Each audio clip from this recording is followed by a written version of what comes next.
Coming up, a U-Haul driver has been arrested after crashing into a security barricade near the White House. What charges the driver is now facing.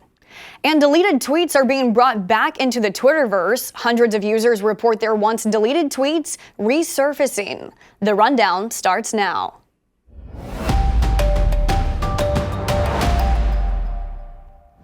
This is Straight Arrow News, bringing you unbiased, straight facts. Thanks for joining us. I'm Kara Rucker. The driver of a U-Haul truck has been taken into custody after crashing into security barriers near the White House. A Nazi flag was reportedly found inside the truck with the driver, according to Reuters. According to the Secret Service, the crash happened around 10 p.m. Monday night on the north side of the Lafayette Square. Authorities quickly took the driver into custody, who now faces a list of charges, including threatening to kill or harm a president, vice president, or family member, assault with a dangerous weapon, and destruction of federal property. A nearby hotel was also evacuated for a short time at the request of the Secret Service. No injuries were reported, and no bombs were found when police searched the U-Haul.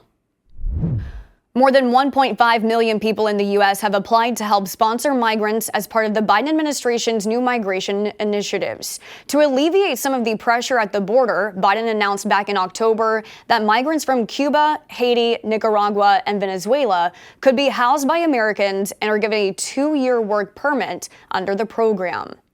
That program allows for 30,000 migrants to enter the U.S. every month. According to documents obtained by CBS News, more than 1 million Americans have submitted applications to sponsor those migrants.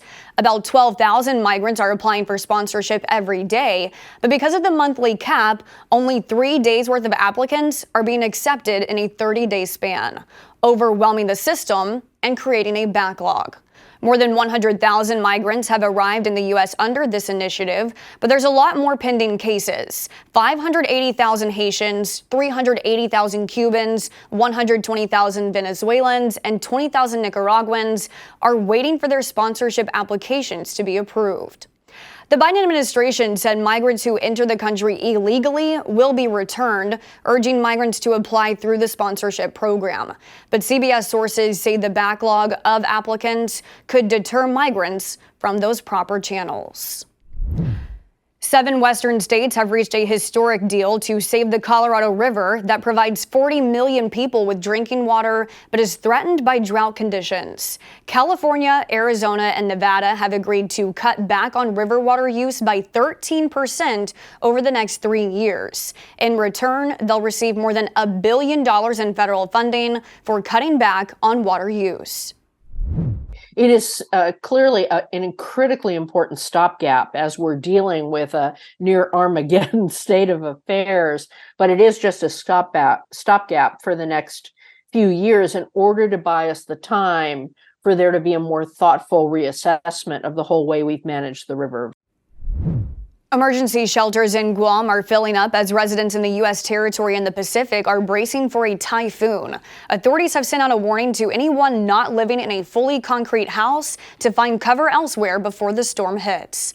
Some meteorologists are predicting this typhoon to be the biggest storm to hit the region in more than 2 decades. The island is projected to get hit by midday on Wednesday. We usually pack everything up, put most of our stuff inside the garage and just secure everything, even especially the windows. Make sure we have adequate drinking water. I have water storage for flushing toilets also in 50-gallon drums. And getting ahead, just making sure that we have things prepared. Shutters on the windows that need it. Carroll is seeking $10 million in additional damages against former President Donald Trump for comments he made about her in a CNN town hall the day after he was found liable for defaming and sexually abusing her. She was awarded $5 million in that civil case. Carroll's attorney wrote that Trump's comments after the jury's decision shows he was undeterred by the initial suit against him. A Trump attorney declined to comment on the latest lawsuit. If you thought you deleted those embarrassing tweets off your Twitter profile, you might want to check again. A Twitter bug is reportedly reviving deleted tweets, retweets, and replies. 400 users have reported experiencing the issue after a reporter with The Verge discovered the technical glitch. Tweets once mass deleted seem to be the ones reappearing on profiles, according to reporter James Vincent. Twitter has not commented on the alleged issue. These are your top stories. Thanks for watching The Rundown. We're on a mission to bring back trustworthy journalism by serving only you, not an agenda. Be sure to check out more of our work at straightarrownews.com. You can also find the latest Rundown episodes available as a podcast across streaming platforms. We'll see you back here tomorrow. Until then, I'm Kara Rucker. Have a great day.